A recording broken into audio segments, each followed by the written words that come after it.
Some of those wild musicians, I hope. Usually John thinks us theater people are wild and crazy. We bust things up and... He's coming, he's coming. Don't have the opportunity of having Tim on sound tonight to be standing. I can just see he's gone for the yappies. Oh, really? It's not that he doesn't like the love of words. He likes the tone of voices, but he prefers music. I don't blame him, really. Why? I think the contents of the song are just as important as the lyrical, as the musical melody. You know, if not more. I would think so. Although some people, you know, I was listening to Sly and the Family Stone the other night, and had not an awful lot to do about words. Well, some of it did, but melody was good. Yeah. Anyway, enough of that. No, it's true. This is for the love of words, because we are live streaming. There are people out there that are watching, and for the love of words actually has people. And I don't suspect that it's only the people who come and talk. I do suspect there are people out there that are watching it on a regular basis or going back to it at a later time just to find out what's going on in the Cowichan Valley. Maybe what people are thinking. Really? And writing. Maybe it's just a dream. We can only dream. Well, no, you guys you get more than a Beverly McKean show.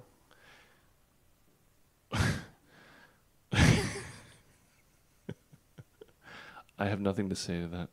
Well, I mean, thank you. Yeah, that's great. But I think it has to do with the because those are girls who write songs, right? Right. That one doesn't seem to. What are you although to? it's been getting bigger. Yeah. The audiences have been getting bigger. But for the love of words, all along the way is all. But then again, see, John Hadfield's not here. Don't put me in competition. If John with the Hadfield was here, I'm in trouble enough right now. If John Hadfield was here, yeah, there'd be tons of views because he does that. I'm sure it's him that goes back and watches all the time.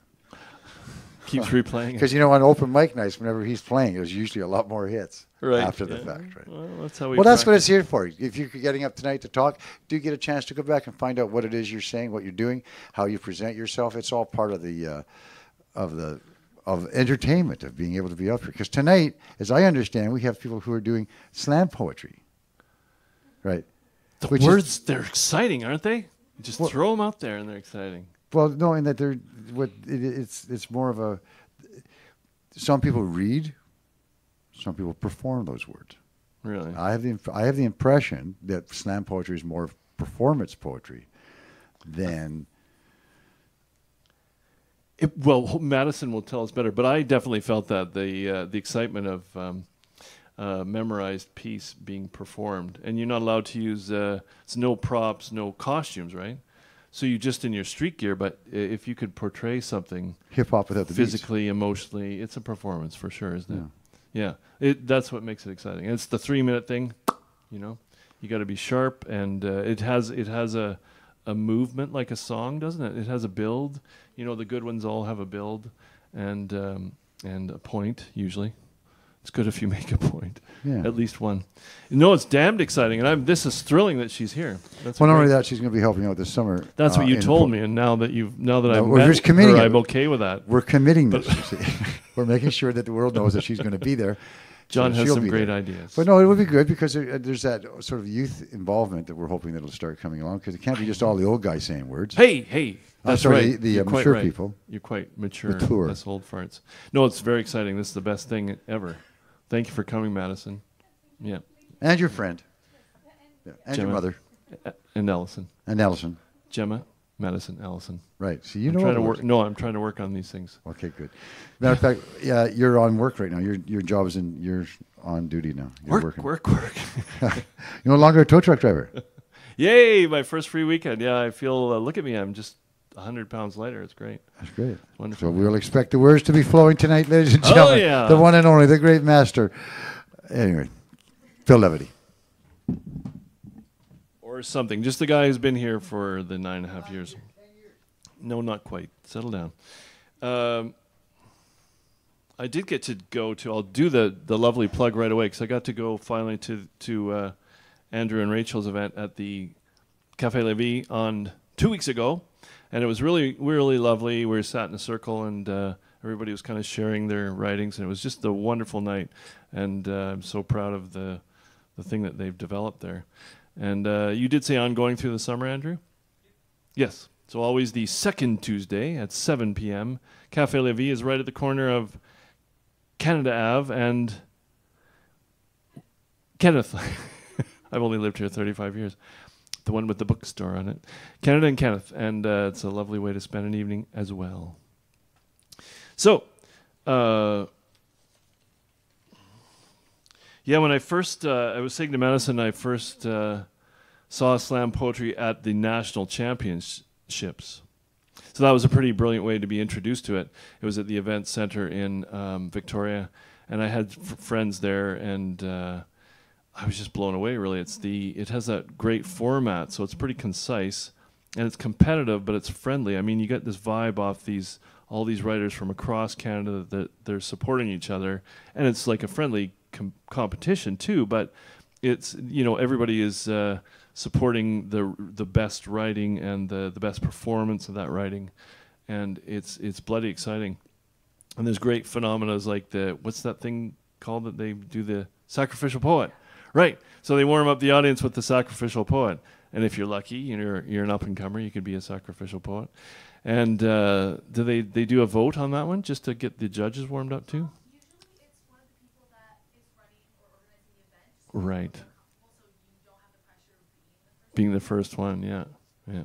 And they do team pieces, which is really exciting. A lot of the stuff is written, as you can tell, on that weekend, or there's new things coming out as they perform. And you rarely see a page of paper. It's not illegal, is it? But most people, it's kind of the standard that you would memorize your pieces. That's probably why I haven't made it. Oh, these are the wrong glasses. Okay, but I'll let her tell you about that. So that's great. It's exciting. And Madison was from Brentwood College, and it was because of the outreach of Jeremy Loveday. Is that right?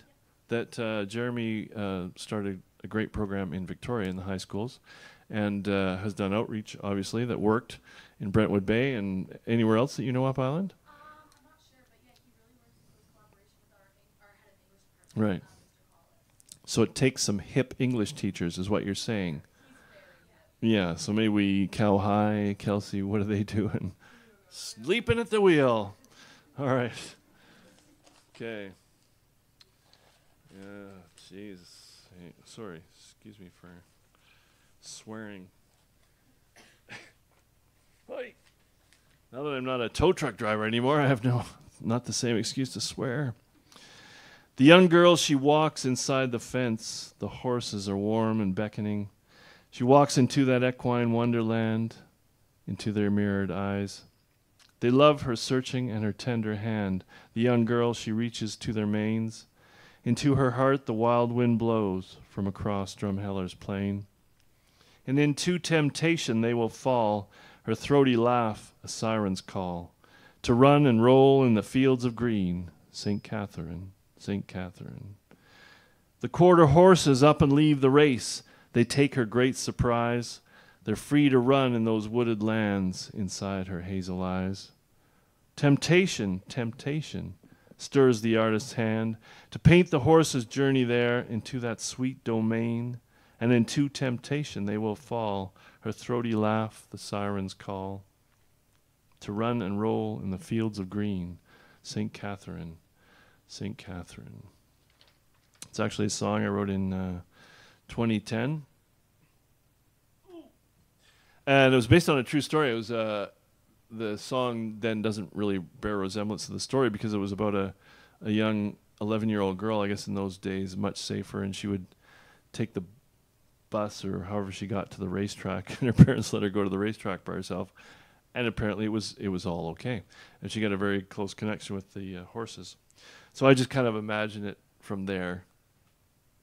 Because what poet doesn't want to set the horses free? God, I don't know.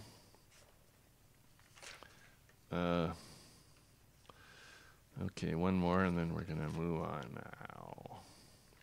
Oh, this one's called Hold Him When He Tells You. Could place much like this. Up in the gallery, there's only criminals. And down in the front row, just the cops. Rob will play the cop for this one. And though you have saved for this bright shiny day, you're left in your moment of doubt, and you realize that you may have run away from the arms of the ones that you loved. How will you face yourself tomorrow when you wake in the street once again, the harder to choose between your family and the booze, when your luck just deserts you, it seems? Though you hold on with hope for tomorrow, and you walk out and you face those lights alone, you're full of the drink and your passionate songs.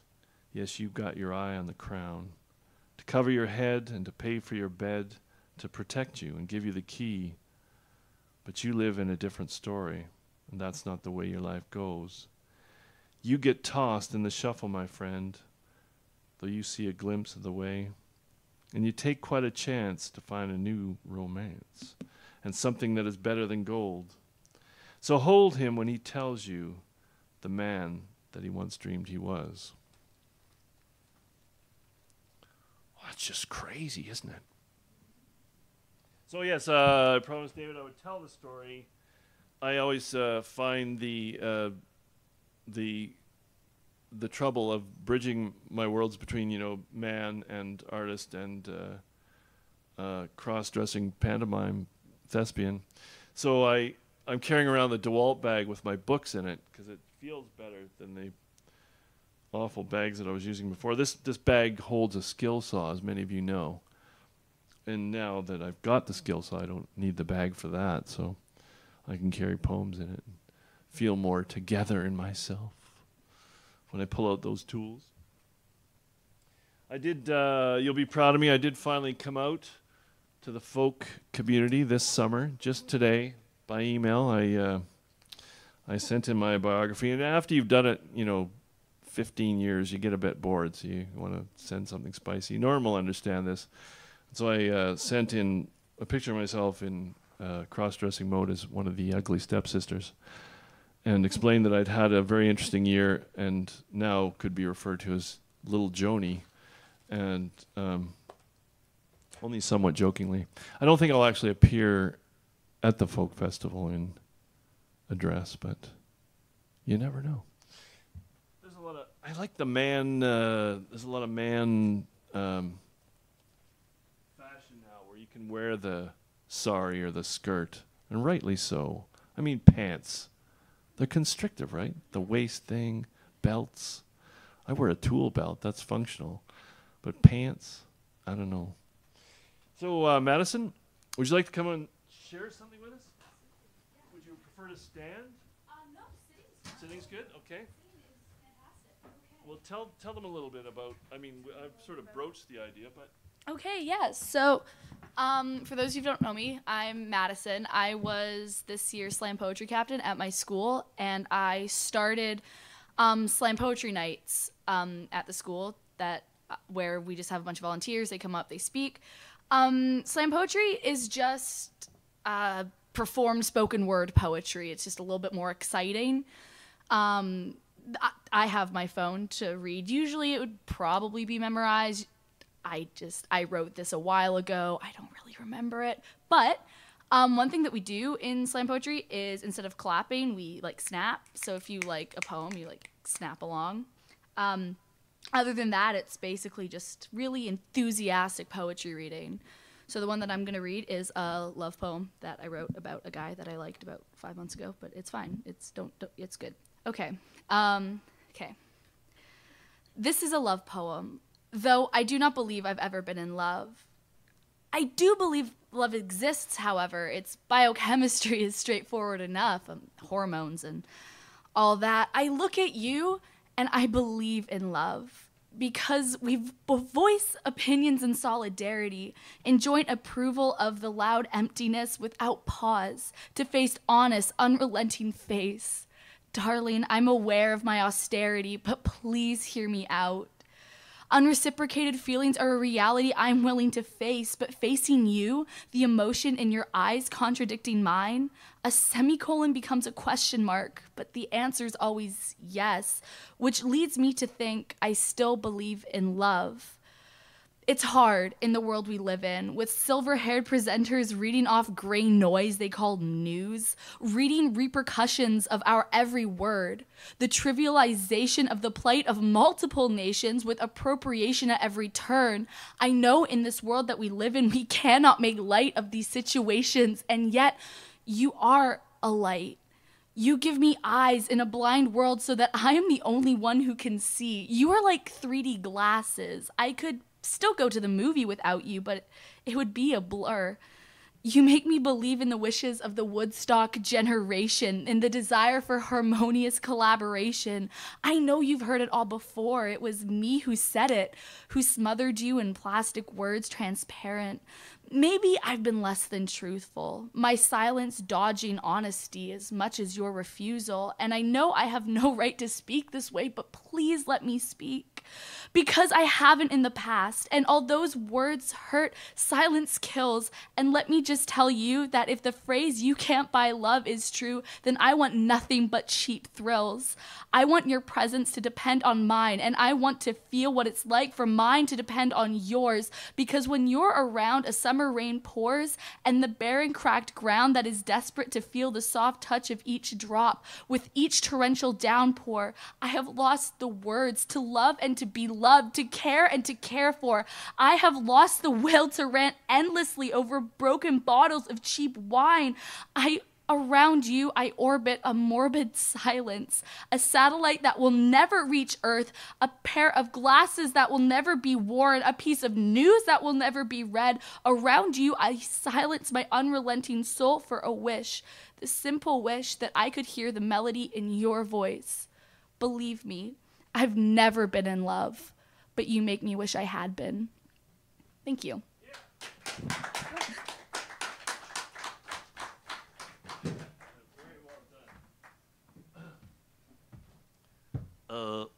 What tall person is over here? I think what you're facing with this crowd is kind of, it's a new thing, and it's a coordination issue.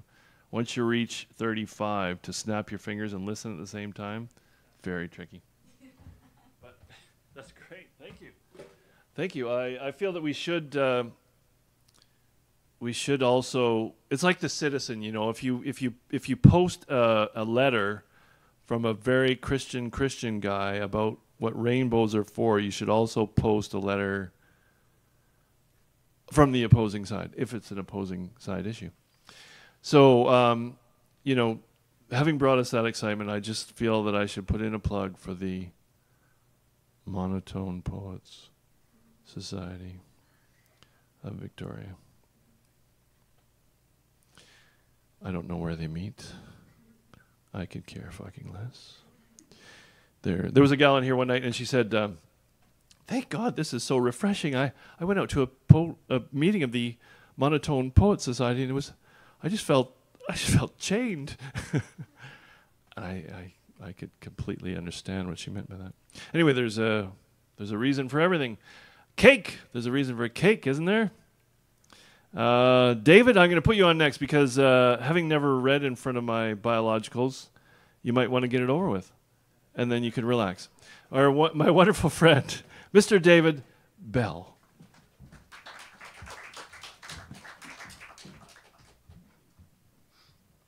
They're actually not my biologicals. I'm adopted. I'm just messing with you. So I've got 3 pieces that I'll be reading. Frozen. Nibbling away at, scraping with teeth, front teeth, for writing your name in fruit peels and anything you find sweet. A sugar that hides under me, my savory pores, worked away, expelled, peel me, crisp like salt, like what tears, like cold. Set me aside, let me warm, melt around at the edges, discover the softness I become in still, the confusion when I'm still cold on your tongue. In full flavor. Refreeze me for the unthaw later in full flavor.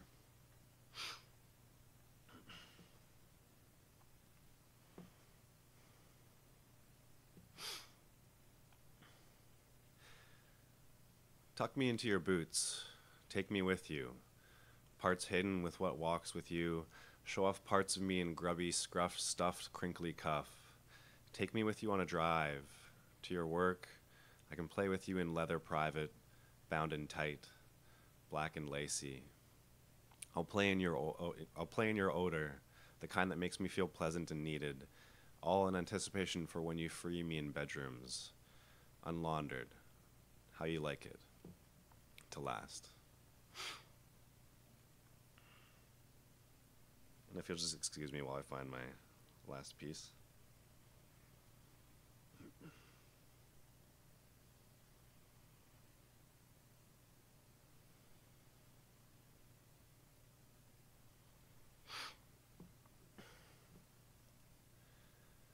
My hands are like a child's in preschool. I can feel the paint on my palms extending through to my fingers. I slide them soft over your paper body. Tattoo black, the ink crawls under my nails. I feel it infect me. Curl my fists back inside black hard fruits. The exhaustion of waiting for you grows. Each inch my fingers uncurl. I've waited for days. Days they became months. Indian ink drain out of my, Indian ink get out of me, Indian ink get out of me, Indian ink get out of me. Eyes close, screaming my mouth grows, arms reach, a black hole stretches down through my throat. Stubble scream, hair hanging. Eyes open, white porcelain catches black. The ink runs down, forearms covered, softening the palms, soothing. Close. We're so close, darling. Beside me your naked flesh, disturbed canvas. I beg you now. I'll bathe you now. I'll raise you now. Come back to when nothing mattered, to when we were young. Hear my whispers. Cough. Roll over. Because I can't tell if your skin is warm or cold. I'll have to move you before you drain away. Tremors in my tendons, white jeans soaked in black. My palms slip on the gloss white soft edges. Thank you.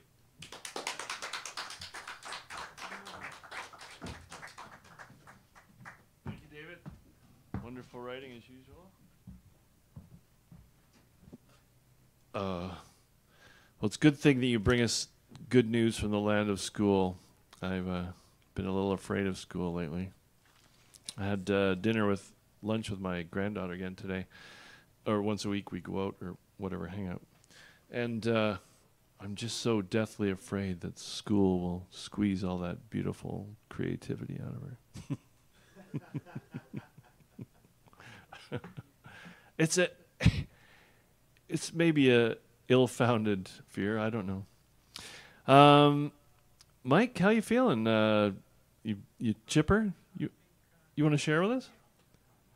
A gentleman who has moved to this valley from the Caribou and places far beyond. So make him welcome, Mike Hammond.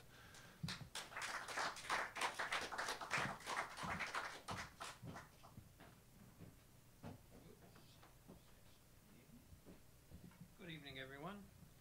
I'm a funny person. I'm an engineer, but I also write poetry, which isn't a usual combination. Some poetry has to be read, others can be recited. So what I brought today was some that I think can get straight through to you. What if? Oh, to be young again, a chance to make different choices and decisions, not having to regret the mistakes of the past. But what if is for fools, what is reality? The past can affect the future for better or worse, which a matter of interpretation. To repeat what was or learn from experience and create what will be.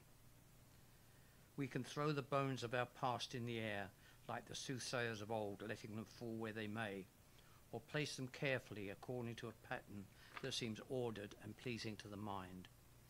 Happiness and content can only be achieved by being honest with oneself, recognizing, acknowledging and discarding the weaknesses and building on our strengths, goals and desires. That's one.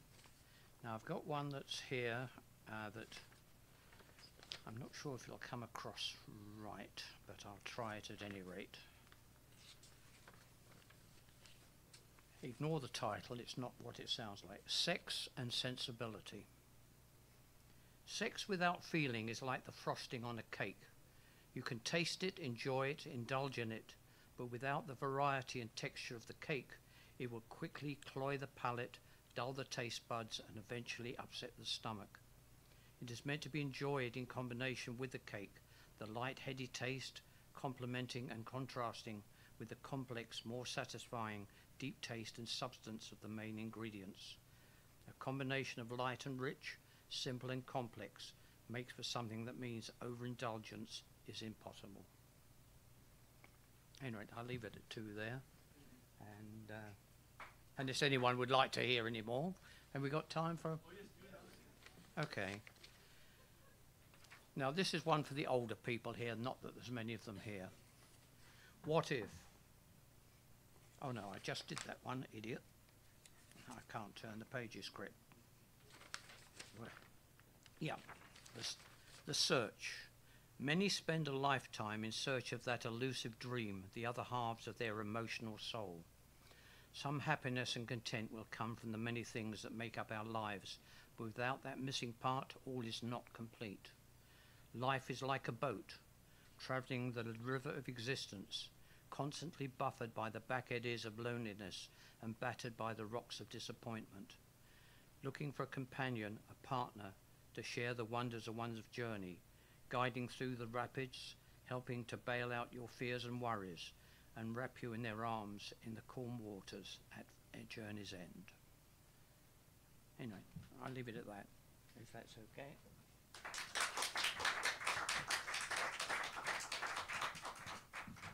Thank you, Mike. Oh yes, we used to have the well-lit one.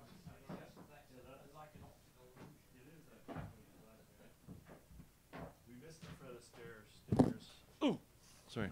Well, welcome to the Warm Land, and hopefully people will make you feel welcome. Don't feel that you need to go up and down Main Street on a unicycle in a loincloth just to fit in. Smoking weed and just be yourself. All right, then. Mom and Dad, did either of you come to read? Recite something from long lost, some lusty romantic poetry that you wrote for each other during the courtship.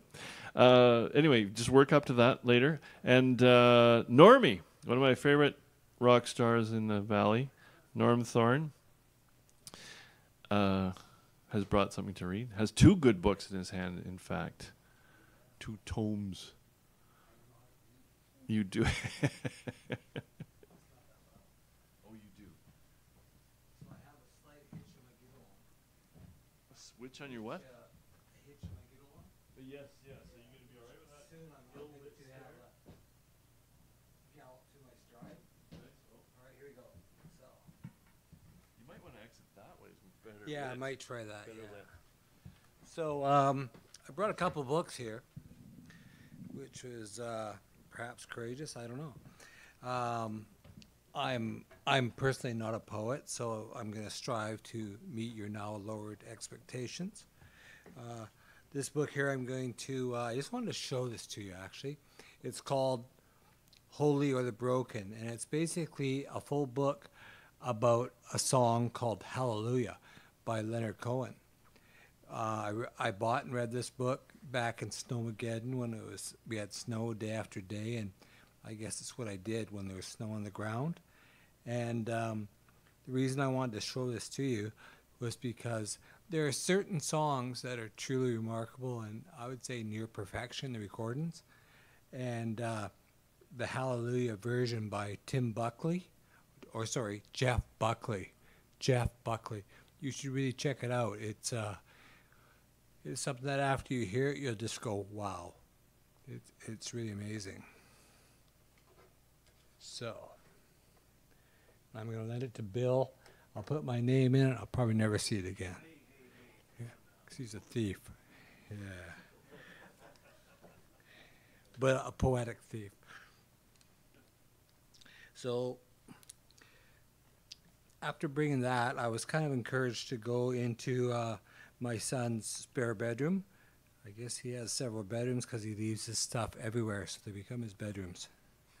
and it is a book of poems, The Book of Longing by Leonard Cohen, same author as Hallelujah. And I found a poem in here that doesn't have a lot to do with longing unless you're a puppet. So the poem is called Puppets. And just a little information before I start. Leonard Cohen is of Jewish descent, according to his book here. So, puppets. German puppets burnt the Jews. Jewish puppets did not choose. Puppet vultures ate the dead.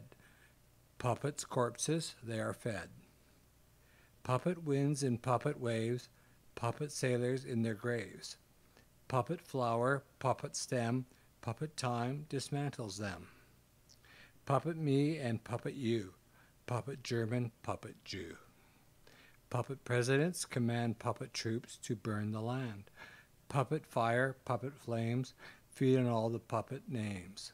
Puppet lovers in their bliss turn away from all of this. Puppet reader shakes his head, takes his puppet wife to bed.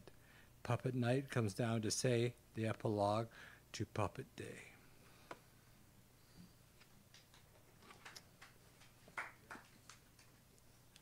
That's it.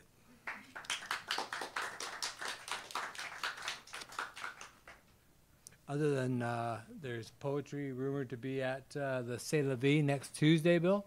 Not next Tuesday, it's the second. Oh, but next Tuesday as well. There's a BD bash of and you poets are welcome, slam poets and so on for my poetic son's birthday bash.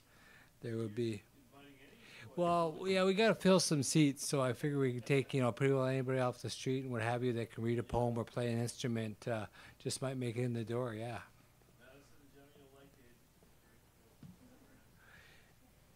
Yeah, a little slam poetry would be great. That means we'll have 3 Tuesdays in a row of action. This is what I sound like jumping.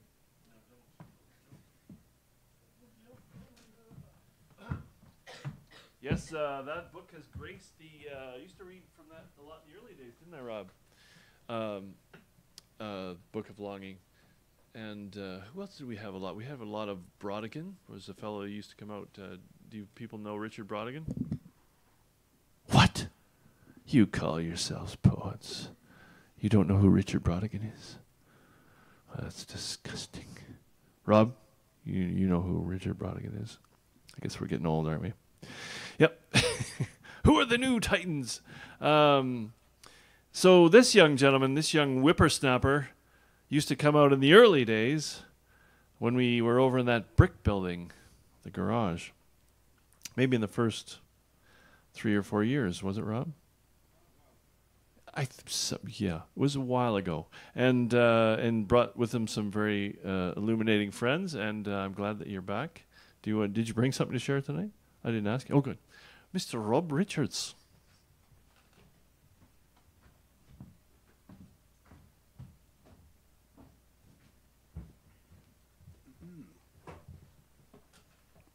Well, it is called For the Love of Words.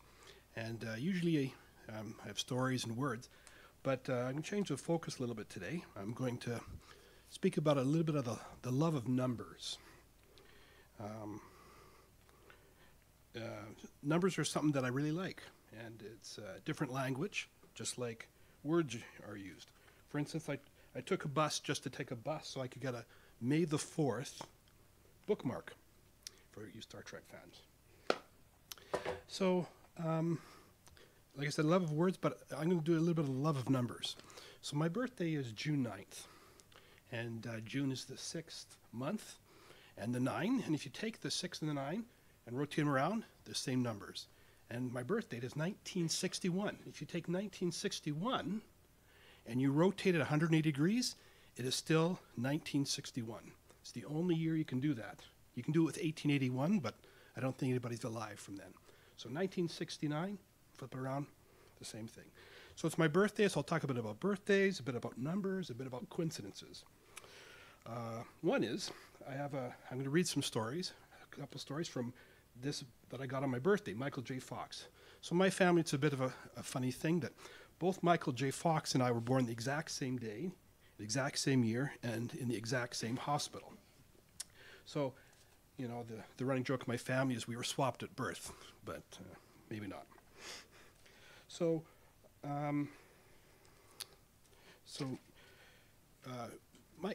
there are some coincidence. We were both born on the same birthday, and you know, and it was in Edmonton he was born. And anyways, I just read a couple of things, and I'm going to tie it up again with some more numbers and birthdays. So Queen Elizabeth Park, New Westminster, June 9th, 1979. It was my 18th birthday. I celebrated it back in Vancouver. I had a plane ticket to leave the next morning for Los Angeles and began work on the Disney picture. Plenty of congratulations and backslaps all around. Skip a little bit. He's talking about being in Vancouver. The colors in the park that afternoon were jaw-dropping. A cobalt sky presided over early summer gardens of pastel pinks and purples. Elsewhere, a dozen different shades of green, from the pale streaks of lichen on streamside boulders to the deep jade of the Douglas firs. This is why the license plates say beautiful British Columbia, and I realized just how much I would miss it. So on his 18th birthday, or just shortly thereafter, he flew down to Beverly Hills. And he got a little spot, and right behind where he lived, a little alley, marked the boundary between Beverly Hills and Century City, a tight cluster of soaring glass and steel office buildings constructed on land that was once the 20th Century Fox back lot. And he talks about how, you know, being from Canada and thrust into Hollywood, how things were quite different for him. So he said, he's in the 90210 zip code that became quite famous later. I picked up a chair for my first big purchase, $30. Trekking back towards the apartment, my home, the chair slung over my shoulder, I must have looked like a complete rube, a total dink. Just as I was about to take the turn down my alley, a teenager from high school drove by in a Porsche. Slowing to a crawl, he considered me for a second, and then, over the rumble of his turbocharged engine, shouted, "Go back to the valley." I had no idea what he was talking about, the valley. He meant San Fernando, but for all I knew, he was talking about the Fraser Valley. Life as a fish out of water in Beverly Hills didn't faze me, though. I'd always been an outsider in one way or another, and L.A., hell, America, seemed like outsider headquarters. As I saw it, California was everything that Canada, with its pristine provincialism and reverence for order, could never be. Anyway, so Michael J. Fox was born in Edmonton. He spent some time in Ontario, ended up in Vancouver. As coincidence would happen, I was born in Edmonton. Same thing as his parent as my parent. Engineer, military, travel across the country. I also went to Ontario, also went to Vancouver. But I went to Victoria, and you know, he went to LA. So, I was with a friend, and we were starting a little organization. We needed to go to the bank and set up an account. So the lady was talking to us and said, "Okay, what's your names?" And got our names. "What's your birthday?" "June 9th. And he said, "June 9th. And I go, "What? You have the same birthday as me." You know, and it's funny because, you know, what's your position? We had the same positions. We worked at the same company, same birth date, only our names are different. So it seems like it's a coincidence. But part of my background is statistics. And these coincidences, again, coming in with numbers, if these coincidences did not happen, statistically, something is wrong. So statistically speaking, these weird coincidences have to happen. It's like numbers have a certain poetry to them. So my friend and I knew that we had the same birthday. And, you know, like part of my degree was in statistics. I knew that there's a Benford principle, there's a principle that if you take a certain number, if you take a whole year of birthdays and you have 21.8 people or 22 people, chances are greater than 50% that two people will have that same birthday. That's the beauty of numbers. It doesn't make sense intuitively, but if you have 22 people in a room, the chances are greater than 50% that two of them have the same birthday. So I knew this. So next morning at the office, we had a couple of minutes before it started. I said, "Hey, I want to lay a bet. Now, my friend and I already knew they had June 9th, so I knew it was a slam dunk. And I said, you know, there's 30 people in this room. I bet you 2 of us have the same birthday. And they go, oh, no, it's impossible. There's just 30 of us, and there's like 365 days. So sure enough, people started checking birth dates, and wouldn't you know it, 2 other people also had birthdays on the same day. So, you know, so there's actually 4 of us that had birthdays on different days, though. But so even though words can be beautiful, numbers are also very beautiful. And one of the things about these birthdays, and I don't know if I explained it well enough, but the thing is with numbers, they have their own beauty too. And so even though it's for the love of words, there's a love of numbers coming from me, and that's all for tonight. Thank you.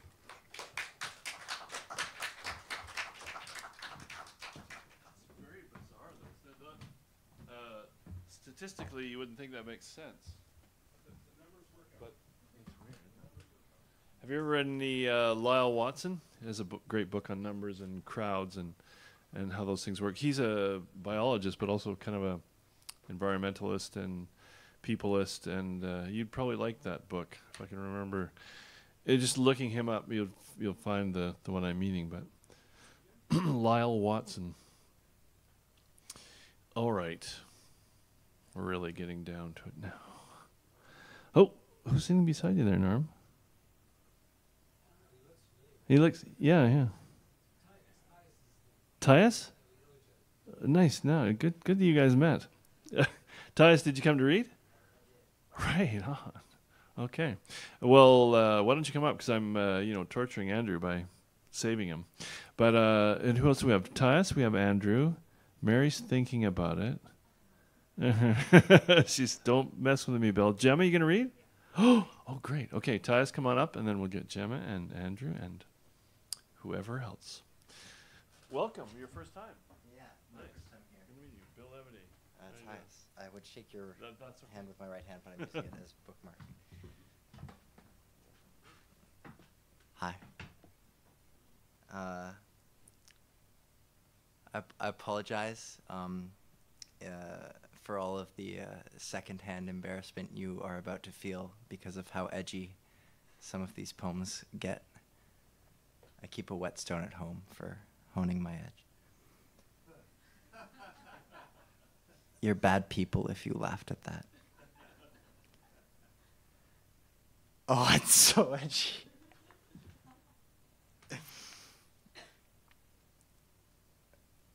No, I can't do it. Dude, mine's edgy too. You gotta do it. No, dude. Dude, if you wanna have an edge fight, you have no chance. One of my best friends still looks like a member of a punk band. Oh, okay. I'll often find a quiet room. This was written a long time ago, for the record. I'm a different person now. I'll often find a quiet room to wrestle with my demons. I'll force them to the floor and put them in a choke and listen to them roar and pull the life from their throats. Get up from your knees. You haven't time to kneel. You're finished if you freeze. Control the way you feel. This one I didn't write, but the author had the short-sightedness to write it in my book, so it's mine now. And I'm going to share it, partially because the circumstances of the poem being written, I was close to them, I guess. Little soul, I tried to keep from believing in you. If no one is there, there is no one to lose. If you don't exist, little soul, who do I love so much? I'm too afraid that I won't be ready to meet you. I can't believe I'm good enough to give you everything I want to, not yet. But someday, little soul, if you're listening, please come back.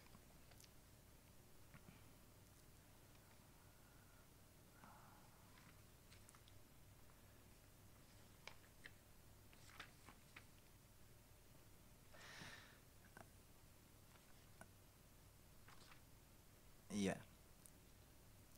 I hold in contempt the... What I'm reading is actually not what I'm looking at, so if I fumble my words a little bit in this first stanza, forgive me. I hold in contempt contemporary contentment conceived in apartments people sleep on streets. There's nothing redeeming. She's demeaning and she's screaming and she's reaming me out, and it seems to be about how she deems my dreams unworthy because my dreams went dark. And I lost the last one, but I'll find it very fast.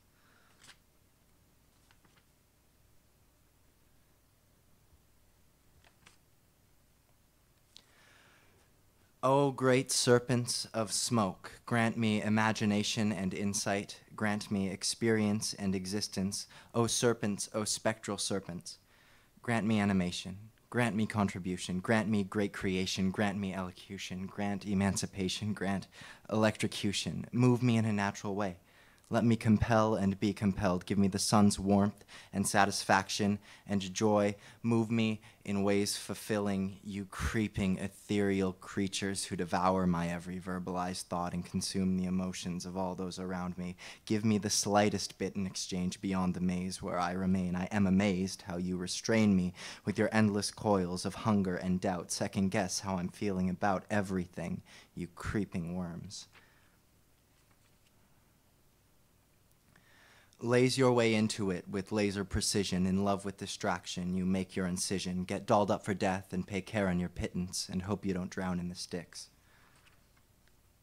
This one I wrote during Tech Week of a student-run and written and directed and acted in a music festival at my college, or not a music festival, a theater festival. And I was the only sound guy, and I had never done any sound before at all. So it took a long time. I missed several performances because it was at the end of the year, because it was like the big project. Several performances from classmates in the musical theater program that I really wanted to see. And I was just sitting in the tech booth one night during, the 2 weeks of the show and leading up to the show, and I wrote this. Emasculate me with your lights, lock me in a closet all night, shroud my eyes in blue, shroud my ears in clicks, shroud my mind in cues, shroud my ass in dicks. And I wrote that because I was very frustrated. Normally I only write when I'm really happy. And because I'm familiar with the peak end way of human remembering, in order to distract you all from what I wrote, I'm going to read a poem that is way better that somebody else wrote at the end, so you'll never remember any of that garbage. It was 30 days till Easter when the elm tree hit the church. Thank God it fell on Friday, 'cause at least no one was hurt. But there was fear it may delay the second coming of the Lord, 'cause the stained glass crucifixion was in stains upon the floor. They spent a day of cleaning and a day to board the hole, where the stained glass once had cast a godly light upon the fold. But comes the Sunday service, all the faces now were gray, and they commenced to take donations as the faithful knelt to pray. But on Monday they discovered that the man who'd built the glass was the only man in town who could, and sadly he had passed. But his father, who was 90, said the tools were in the shed, and he'd kindly try and resurrect the window from the dead. The congregation argued, but the wise ones all rejoiced. In one hand was solution, and in the other was no choice. And they gave the man their blessings, and they gave his hand a shake, and they gave him all the coins they had collected on their plate. It was 7 days till Easter, and they'd seen neither hide nor hair. So they came and knocked at supper time in hopes that he was there. But a banging from the basement was about all that they could hear, and curses that might make the devil blush and wash his ears. Come first thing Easter morning, and to everyone's good grace, the man was up on ladders with the window nailed in place. It was covered in a black velvet like a hood or like a veil. He pulled the sheet, and there it hung, apocryphal and frail. The seams had melted jagged, they were crooked like a spine. The glass was rough like hands of man against the hands of time. And there was blood stains in the red, and there were teardrops in the blue. He said, it may not be the best, but it's the best that I can do. The chapel fell to silence. It was more than just surprise, as the monstrosity of color slid its tongue across their eyes, and they shivered from exposure like babies born again, 'cause in every pane of glass was all the joy and pain of man. There was every fearful smile, there was every joyful tear. There was each and every choice that leads from every there to here. There was every cozy stranger and every awkward friend, and there was every perfect night that's left initials in the sand. And there was every day that filled so full the weeks would float away, and there was all those days spent wondering what to do with all those days. There was every lie that ever saved the truth from being shamed, and every secret you could ever trust a friend to hide away. There was the fortune of discovering a new face you might adore, and the thrill of coming home to find her clothes upon the floor, and the prideful immortality of children in the home, that the storm can't grind the mountain down, it can only shift the stones. And there was everything your mouth says that your lips don't understand, and every shape inside your head you can't carve with your hands, and every slice of glass revealed another slice of life, emblazoned imperfections in a perfect stream of light. It all flooded through the window like rapids made of fire, and then God rode through on sunshine and sat down, 'cause he was tired.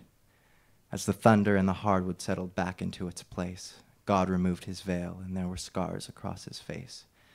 And some folks prayed in reverence, and some folks prayed in fear, as all the shades and chaos in the glass became a mirror. Thank you. Thanks.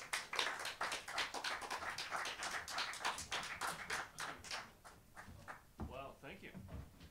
And tell me your name one more time. Tyus. Tyus. And Danny Schmidt wrote that. 'Cause Danny Schmidt, thank you. He's amazing.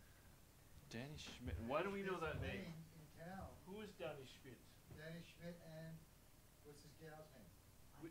He lives locally? No, they're from Texas. They're songwriters extraordinaire. Oh, wait, he's been through. He's been through. He's played the festival, right?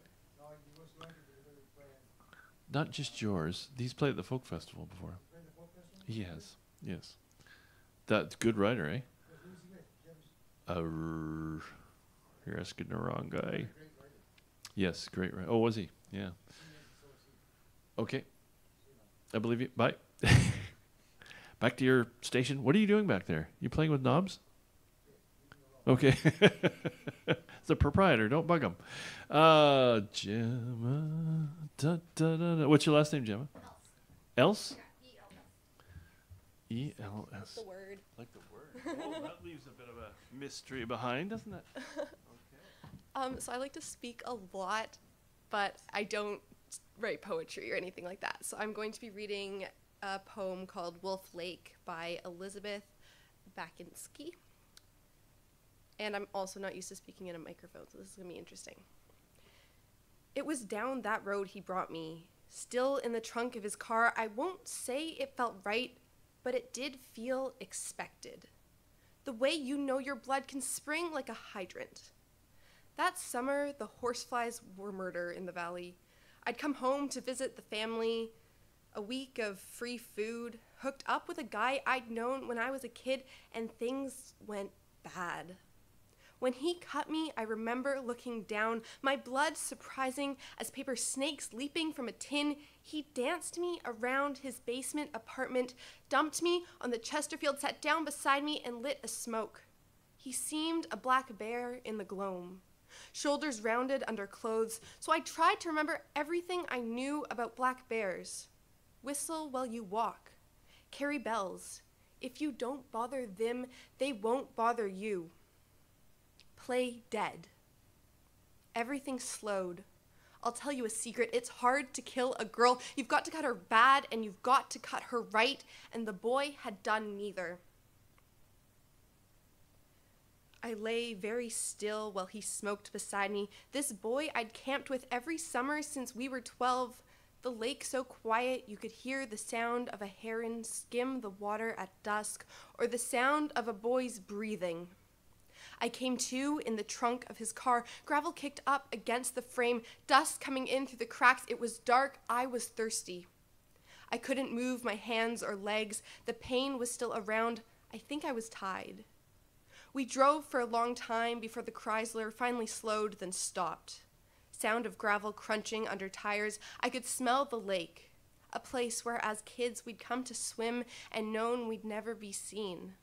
Logs grew up from that lake bed, all those black bones rising from the black water. I remember we'd always smell of lake water and of sex. By the end of the day, and there was that tape of Patsy Cline we always liked to sing to on our way out. which is what I thought we'd be doing that September afternoon. That or smoking up in his garage. You know, you hear about the body all the time. They found the body was found, and then you are one. Someone once told me the place had been a valley before the dam, before the town, but that was a long time ago. When the engine stopped, I heard the silver sound of keys in the lock, and then I was up on his shoulders tasting blood. I think he said my name. I think we walked towards the woods. Thank you.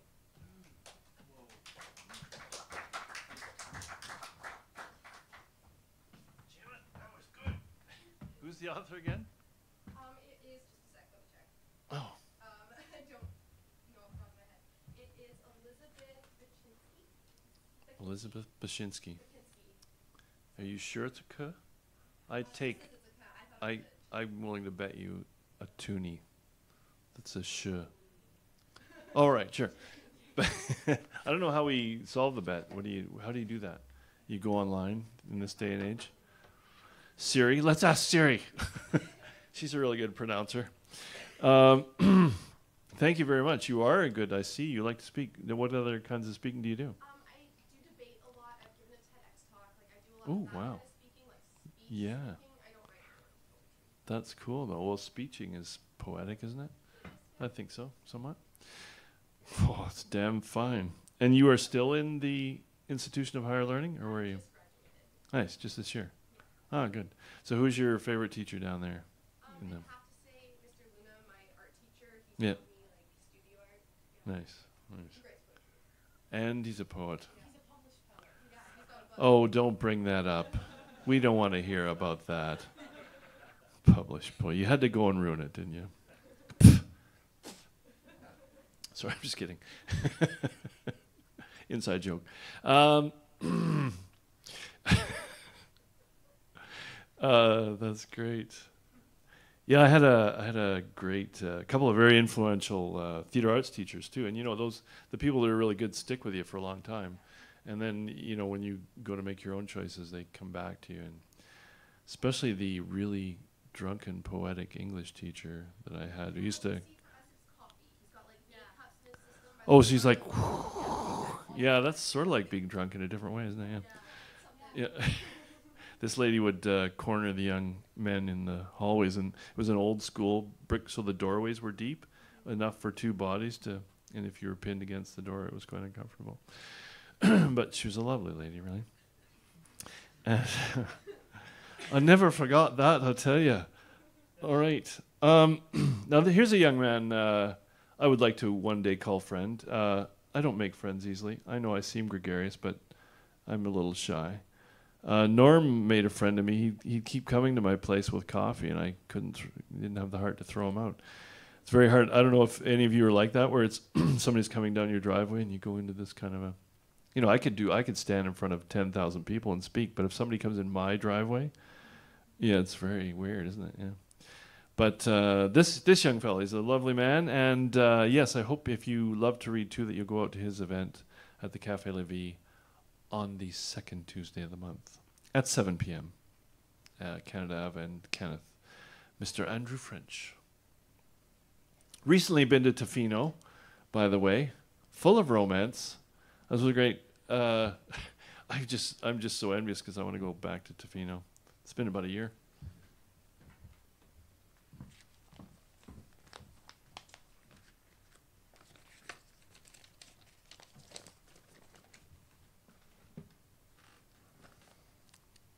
So I won't try to take up too much time. I was looking through for stuff to read today. So the first few are going to be really, really depressing, and then I'm going to end with a warm and jolly one. This is called Taking a Breather at Rock Bottom. For more than a season, you decided to hold up in your own personal afterlife. For more than a season, you took a sabbatical from your better self and spent time in an insignificant hell. And though you made an effort, even among friends, children, and the sunlight, it was still a lost Saturday. And even in the pure air of your endless backyard, his unwelcome ghost still makes its appearance, with memories and an apologetic air. and you fixate on how even the flimsiest breeze has the ability to rattle the limbs of old growth. But it was just a man who got you. It wasn't a ghoul or a snake. It wasn't a fig tree or the coarse hands of fate. Just your average upright ape. So though slightly fooled, don't feel so down. It has happened to us all, and it will continue to happen. As sure as there's hope and attraction and pheromones and an endless retinue of feelings, there's also going to be a certain amount of suffering in this life. But don't let it get you down. Many are those initiated into this fellowship of fools. Take your seat, comrade. We've been waiting for you for much too long.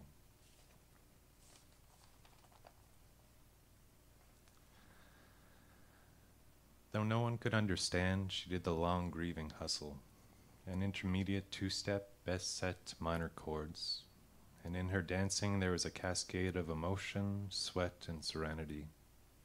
And scarred from ex-situations, ex-boyfriends, she jived nonetheless, with joyful defiance, solipsistic contentment, and her sweet biscuit-rolling ways. She did the long grieving shuffle, and the confetti fell on everyone's head, and they no longer felt the need to merely dip their toes into the reel. But it only lasted 2 minutes and 45 seconds, and for the next 60-odd years she will be considered simply strange.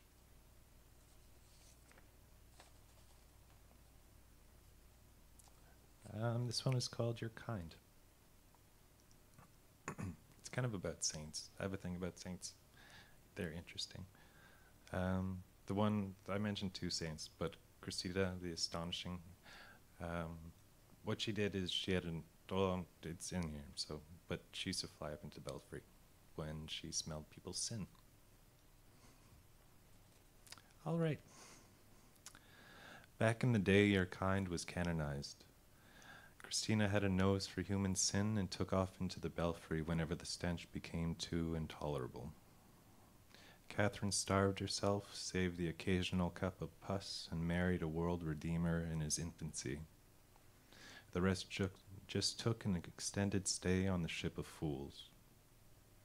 It was a well-earned scarcity of petty concerns that the supplicants took for a sacred site. But now everyone finds himself concerned nowadays by the dark nights and strange lights of your soul. But back then, you would have been a formidable star, which is all to say I have nothing against the style of your mind, but you picked the wrong time, kid. All your trials and tribulations, your stigmatic allegiances, and the whistles in the dark will henceforth only be known as part of your sickness.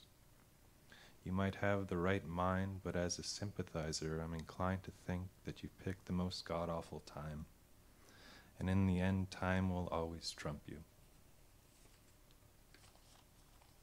So those were the sad ones. We're going to move on. I hope this one's somewhat jolly, or else it's all bust.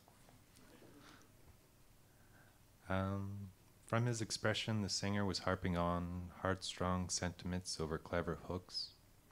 But the PA is shit, and the crowd is so cool it's gone cold, and the sharp-cut bouncers and the coat check girls and the bussers and whoever took my ticket were all very kindly. But the PA is shit, and the drinks are $8, 10 plus tip. So kind friends, if you need more reasons not to journey down into Babylon town, we have a long night ahead of us. That one wasn't that happy either, so.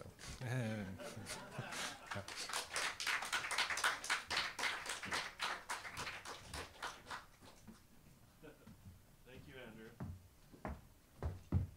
Is there anybody I forgot? Okay then. Yes, do check out the event that Andrew and Rachel put on, because it's very wonderful atmosphere. You're sitting in a circle and very relaxed and informal and supportive. And, it's just something different. It's so great that in town we have 2, and they're different, and we're getting lots of interesting people out. Wouldn't you say, Andrew? It's people come out of the woodwork, which is very nice. And they come back eventually, people sometimes come back, which is nice.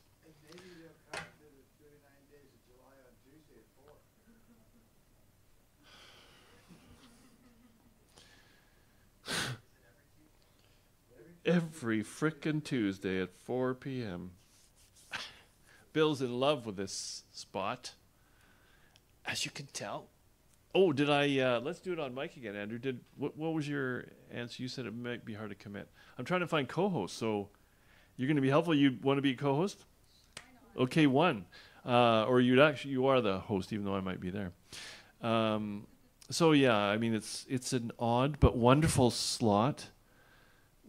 I must say that because we're doing something different. We must step aside for those narcissistic musicians who come on later and feel that they should be playing at dusk rather than us. So fine, 4 p.m. Actually, it worked out interestingly. We got some people out last year who had never come, right, John? So it was good. I'm just an old nanny goat, and I like what I like. So if some of you want to co-host, every Tuesday at 4, we're going to be in the park, and it's actually quite nice because you're reading to the open air, and it's lovely. So that means we won't do any an evening one in July, right? On the last Tuesday? We could if you wanted. No, I'll be done by then. We'll be back in August, yes. Does that sound fair? So we do 5 Tuesdays at 4 in a row. And then Bill will take a short stay in the provincial asylum. And then we'll be back. Tuesday at 4, yes. And Andrews will carry on, as he said, 7 p.m. Cafe Libby, second Tuesday. So yeah, if you're interested, I'll see if Andrew wants to do one. I think I've got a couple of people who might come out and do it, which it makes it kind of fun, I think, to share. So I like to share. So here's a happy one. Yes, a couple of times I've written songs through trying to write from a feminine perspective or from a story from a female friend, for instance.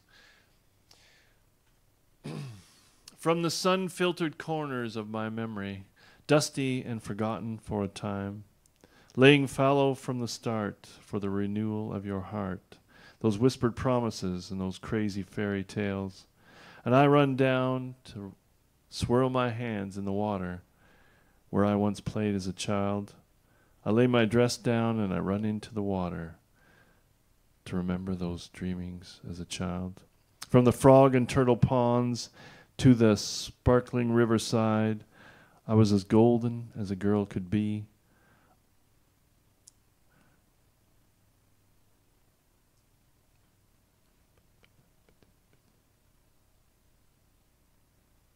It helps if you have the guitar on, actually, I think.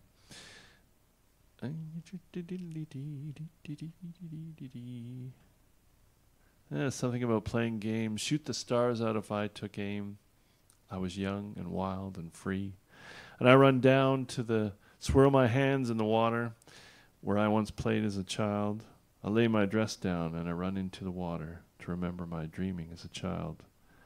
Well, that girl dreamed of many things. She dreamed of many things. And it's easier if you sing. Well, that girl dreamed of many things. Jeez, that's hard. Crap. We won't let you go on one of those. Never mind. Anyway, if you're a songwriter, you should try that occasionally. Just try reading it as a poem. And it's a bit odd. It's different. Look at these glasses. Look at. Remember Rick Dennis would come and speak songs? The spoken song guy. Yeah. Yes. No, it is good. It's very good. It's very weird to do your own when you're not reading it. Just one before you go. This was a love affair, indeed. And I spoke to Andrew and Rachel of it earlier. When you're in that phase, whether you love a man or a woman or a dog or a bowl of borscht, there's that phase where you are utterly in love.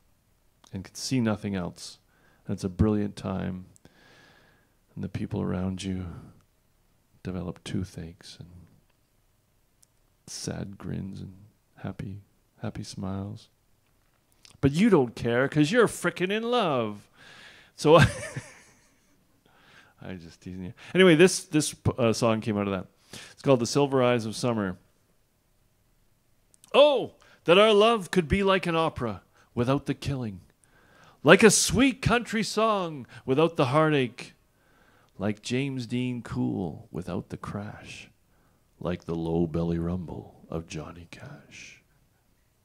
We'll be as free as the wind on the spit under stars where your cries resound, the geese honking like cars. We'll be soft and silky and tender and warm, our eyes locked tight in this sensual storm. We'll go to the bank, our guns all drawn. We'll make love on the money, drunk until dawn. We'll laugh like children, young and free. Oh, that our love will always be so fine. And in the moonlight, when your eyes are so full of the moon and the stars and the moon and the stars, your pupils so tiny and your iris is gloaming pale, you look unearthly in this wild place. You look like a beautiful vampire who bewitches her victims with her silver gaze. And I surrender myself to you. Yes, I surrender myself to you. I surrender myself to you. And I do it all again, ladies and gentlemen. Just stand for the record that I stand firmly in favor of love and recycling, the two things that I'd like to come out for today. Thank you all for coming out. That was an exciting, like at the end of the year, sometimes, right, John, in the summer, people do more different things. So to have such a great turnout and new people in June was really wonderful. Great to meet you too and your mom. And say your name one more time. Tyus. I'm so sorry. That's a great name. Tyus. Nice to meet new people and see some friends. We're not going to say the old word because we're just some young friends. And so I hope you come out to the everything in the 39 days. It's going to be a wonderful festival. Don't stop supporting shows right here, though. The bread and butter, right, John? We got to pay the rent. So come out to shows at the Duncan Showroom. And we'll see you on the regular schedule in Chicago, I was going to say, because I'd like to go to Chicago one day. So after 5 Tuesdays, this is what happens, Norm, when I arrive straight. 5 Tuesdays at 4 p.m. in the park, and then in August we'll be back here on the last Tuesday, always the last Tuesday of the month at 7:30. Thank you all for coming out. Wonderful additions to the program, and great. 3 cheers for, or just clap for slam poetry in the Cowichan Valley. I'm glad someone was brave enough to take it up. I was hoping it would happen, so congratulations. It's a wonderful thing. And I think I'm done now. Thank you all. Good night. Don't forget to say, good night, Johnny.